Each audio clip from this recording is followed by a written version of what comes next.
রাজের সঙ্গে সম্পর্ক থাকাকালীন সময়ে বিদ্যা সিনহা মিমের সঙ্গে পরীর স্নায়ুযুদ্ধ চলে সন্দেহের কারণে।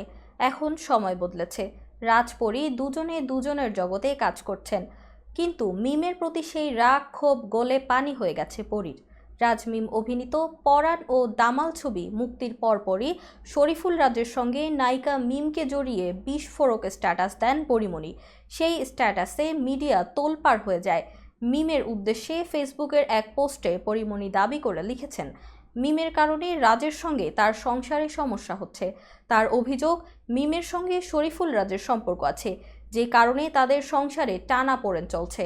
যদিও দামাল ছবির প্রচারকালেই শরীফুল রাজের হাত ধরাকে কেন্দ্র করে মিমকে ইঙ্গিত করে ফেসবুকে আরও একটি স্ট্যাটাস দিয়েছিলেন পরীমণি।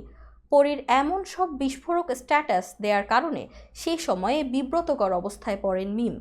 এর কিছুদিন পর গণমাধ্যমকে মিম জানিয়েছিলেন আর রাজের বিপরীতে তিনি অভিনয় করবেন না। সেই থেকে রাজের সঙ্গে আর কোনো কাজ করেননি। এতদিন পরীমণিকেও এড়িয়ে চলেছেন মিম। সম্প্রতি তাদের দুজনকে এক ফ্রেমে দেখা গেছে ঢাকা ফ্যাশন ডে অনুষ্ঠানের মঞ্চে। সেই সময়ের কথা মনে করে মিমের কাছে ক্ষমা চেয়েছেন পরীমণি। সংবাদ মাধ্যম অনুযায়ী শুক্রবার ঢাকা ফ্যাশন ডে অনুষ্ঠানে অংশ নিতে যে কজন জনপ্রিয় তারকা উপস্থিত হয়েছিলেন তাদের একটি আলাদা কক্ষে অবস্থানের ব্যবস্থা করা হয়।